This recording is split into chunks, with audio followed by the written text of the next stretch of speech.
Well, the new US president is facing record low approval ratings from American voters. His standing around the world could be even worse. The day after his inauguration, there were huge demonstrations from Sydney to Berlin, in London, Paris, Nairobi, and Cape Town. This week in London, tens of thousands protested his executive order banning people from 7 majority Muslim countries from travelling to the United States. And now more than 4 million people have signed an open letter to the new president, which reads in part, "The world rejects your fear, hate-mongering and bigotry. We reject your denigration of women, Muslims, Mexicans and millions of others who don't look like you, talk like you or pray to the same God as you." The letter was posted last Friday by the activist group Avaaz, and Emma Ruby Sachs is their deputy director. She joins us now from Chicago. So, Emma, the letter has been online for just a few days. Did you expect this type of response? And is there one issue in particular which is driving all of this? You know, this letter is going viral on the internet, and I didn't expect it at all. I've been watching the names scroll up on the ticker tape from France, Canada, England. It's kind of unbelievable. So I've been glued to my computer screen. And it definitely, the minute that travel ban was announced by the Trump administration, we saw a huge surge in attention for this call. 1.5 million people and coming up on 2 million people just since this weekend.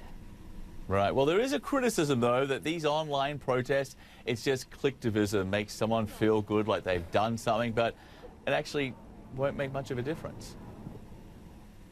You know, there definitely is clicktivism out there. You see that with petitions that don't go anywhere. But at Avaaz, our global civic movement matches people's opinions that are drawn from all over the world with decisive and concrete action. And this call, it's about building a movement, building our power.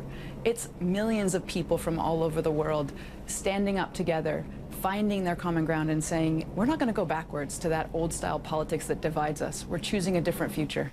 It's going to be matched with a lot of advocacy, with ads in newspapers across the United States, with an installation in Washington, D.C.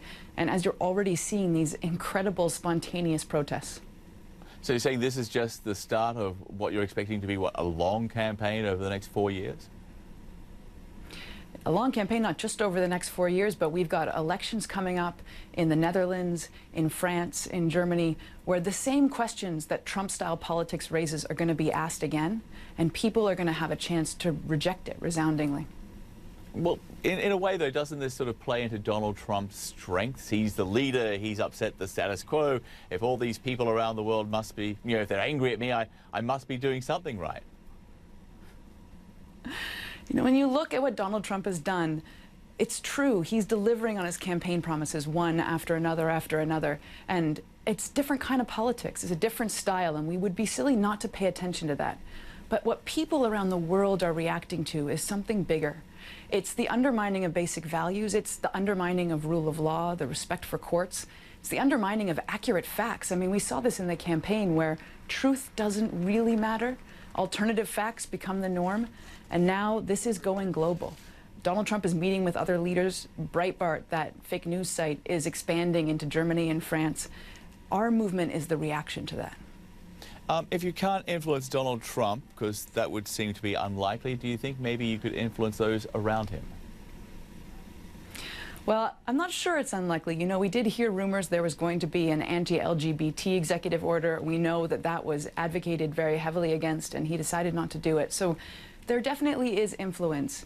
But I think that really what we're going to see here is a broad-based, spontaneous, coordinated movement of opposition that's going to present a new kind of politics, a new vision, something that the Democratic Party didn't do, something that Trump didn't do.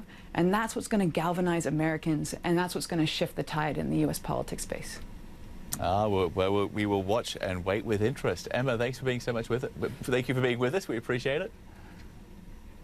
Thanks a lot for having me, John.